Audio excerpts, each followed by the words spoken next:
Okay, so you got a 2021 Pioneer 1005. I'm going to do the key on and the bypass. Here's the diagram I got. Rob has a great video. You can follow his video for just doing the key on. He also has the links for this diagram that you can print out. So if you're looking to do that dual battery with the key on, Rob's got a great video. I would suggest going to his site, following his instructions. Basically, I'm going to do the same thing. There's a few changes here, but I'm using pretty much everything Rob has here. We got the true monitoring system, we have the stinger, we got the key on harness. What I have here is the switch that will let me go between key on and bypass. We'll get to that. A couple bus bars, negative, positive. I did order a third one because on this diagram there's an accessory bus. That should be here any minute. I've got my wire for running the LED lights. That'll be another video. One thing I'm going to do is I'm going to run this USB 12-volt cigarette lighter. Don't know where I'm going to put it yet. I'm going to hide it. It might go in the glove box or underneath somewhere. I don't want it where it can be seen. Another thing I'm going to do is I'm going to run dual voltmeters. So I bought these here. Little overkill.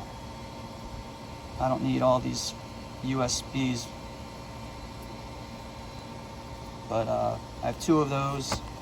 Instead of using the one that comes with the True kit here where they're both in one. I like that one, but I just want a cleaner look with the cover. Okay, everything was bought on Amazon. I'm running the Mighty Max battery. Pretty much everything Rob uses, I'm using. I got my bag of tricks back there with my tools, my shrink tubing kit, connectors. One of the big things I'm changing to, guys, the reason I'm making this video is because I'm not using the fuse box like Rob. I'm going with the 8-gang aux power. So there's a few things different in this video than on the diagram, and we'll hopefully get that in the video. I'm not an electrician. I've been wiring LED lights and accessories for a long time, but I do not claim to really know, professionally what I'm doing. But if I can help somebody with this video, that'll be great. So if you have any real questions, I think Rob's the guy. I asked him a couple questions. He got back to me super fast. Great guy. Next up, we're going to put in the negative and positive bus bars. And they're going to mount right back here, just like Robert's video. Robert's video is a little more detailed. If you need a little more instruction, go see Rob's.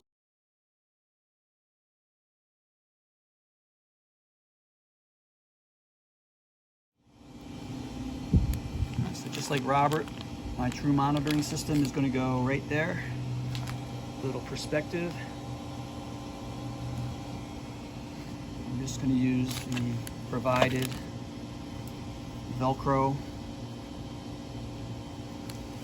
and I'm going to mount right there. So I'll be running the negative cable here to my negative bus bar over here. So I went with the upside down, but this is Velcroed in. I did pop the battery out. Those 2 bolts. Pop the battery out so I could get to it easier on that bottom screw. So I was dry fitting the battery here, and Rob puts his in the other way, which I'd prefer to do, but the positive's over here, the negative's there. I'd rather just have it like that, but I'm gonna have to address this. I haven't seen this on other videos. It's pretty sloppy in there, so I'm gonna have to figure something out. Maybe get a bracket come across. So there's the stinger. It's getting dark. I would start with the stinger before doing the buses or the battery. Get the stinger in there. Rob worked it up with some washers. You don't have very much room. this plastic lays on top of that piece of metal he was talking about. There's no room, it's flat on it. So I took these screws and I shaved them down, flattened them out a little bit so they're probably just about going through the plastic. And you do have this rubber mat that goes underneath there too. So I'm pretty good. Extra negative cable coming from the block goes here, and then your positive goes to the bus block on this diagram. And now I'm going to blind you guys, but you can see it here. There's your auxiliary battery, it goes right into the positive bus, and from there it goes out all over the place, and we'll pick this up tomorrow.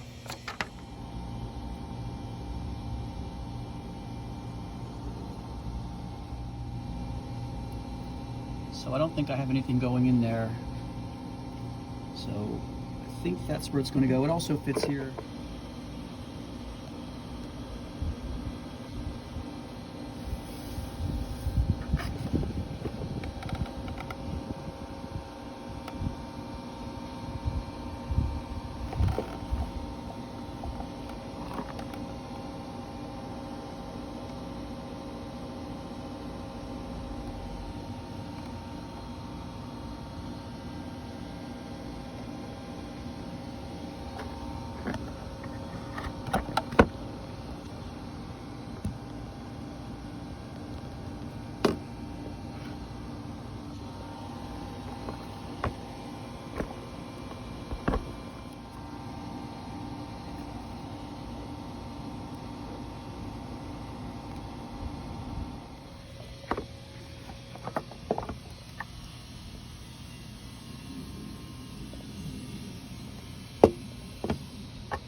Okay guys, we had another Texas day, 100+ heat, so I'm gonna make a quick video on my Auxbeam setup. This is the setup that has the rocker switch with the key on and the bypass. This is a Honda Pioneer 1005, 2021, brand new. Bought it in the middle of 2022, limited edition. A lot of great videos online with these setups, guys, that maybe have just the key on. This is the dual system. As for my isolator, you'll see a lot of these parts on other installs. Mine's hooked up with a dual voltmeter. Having a little problem with it right now because I'm doing the double wire here, one to each voltmeter, and then running the negatives over here to my bus, my negative bus. They are fused, but I'd like to put those on a relay, but time and trying to figure that out right now is not really happening. So eventually, hopefully, I'll get those set up on the relay. Okay, so basically, like a lot of other installs, I do have a battery tender hooked up here. We got my stinger in the back there. I have a positive bus. I have a positive accessory bus down there. They sent me the black one. I got to get the red one put in there. I want to make sure these things are colored right for anybody else that's working on it. So that's going to change out to red, but there's the accessory bus. The kill switch came with the Auxbeam, so I used it. And if some guys have it before the stinger, I wound up following some instructions that have it after, but it's still before the Auxbeam. But that's something else I'm going to look at if that needs to be switched around. If you guys have any information on this stuff that could help me, I'd really appreciate it, as to whether that's in the wrong position. So yeah, the installation's pretty clean. I loomed everything. There's a lot of them. I would have liked to have had it a little more organized, but you know, when you get these wires start going, you hook up one thing after another. Okay, so you're just checking out your dual buses here. Stinger in the back, accessory bus with this dual system. The instructions on the Honda side-by-side site have that great diagram, has that there. the Auxbeam. Pop the lid here. Pretty clean setup on it. I drilled out a little hole, 2 holes actually, 1 on each side. I measured it out, drilled out the holes in this plastic right here, and then I used the razor knife and I cut them, connected them, trimmed them out real nicely. And the tab, this tab right here is on the other side, so I slid it through. I put a bolt. I got some pictures of that. So, and then I Velcroed it in there, and I'll tell you, that's pretty solid. That thing's not moving. Real good look on the inside too. I'll show you the pictures of that. The true here was just Velcroed in. This is screwed in. The black accessory bus right now is just laying there because I'm going to change that out to the red one. So I'm not sure if I'm going to screw it in or Velcro.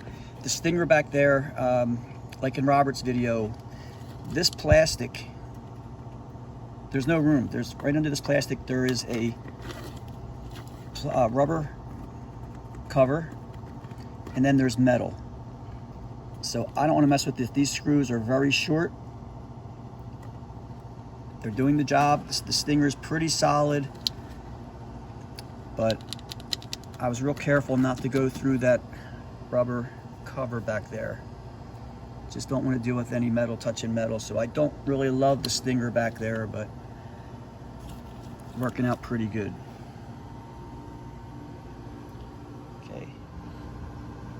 Okay guys, here's that rocker switch. Okay, down is the bypass. Vehicle's not on, there's no key in the ignition. That turns the Auxbeam on. Here's the plate I got. I'll leave the company that makes that pretty clean. Love the way it looks. One thing was the holes didn't exactly line up to my holes that were already in the plastic, so I had to kind of make them work. What was happening was the holes were getting too big, and this is actually, could pull out kind of easy because the holes underneath in this hole that I drilled for the new plug, they just get too big. No labels on there yet because I don't have everything set up. I do have the open that one up there. There's the dual voltmeters. That's the setup right now. Pretty sure there's going to go, a radio is going to go there. But I left that space nice and clean. The Auxbeam is actually just Velcroed on. I'm going to leave it Velcroed on. Okay, that way if I do get something a little bigger, I can move that Auxbeam down maybe 1/4 of an inch or move around. All I did was drill a hole right about there in the plate for the cable to go through. Okay, in the other position, okay, that's key on. You'll see there's no key, but the Auxbeam is not on. If I put the key in the ignition, it'll turn on just like it was before. Here's the deal without having relays. I'm going to entertain putting relays on these. That way they work off of the key and the stinger and this up inside there. But for right now, they're just directly wired to the isolator, and they work really good.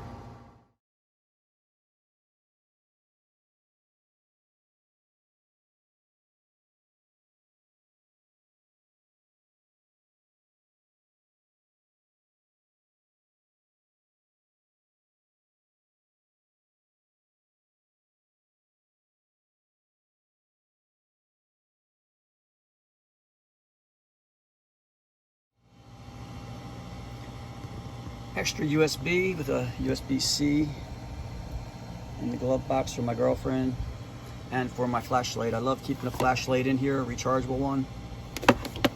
It's always plugged in.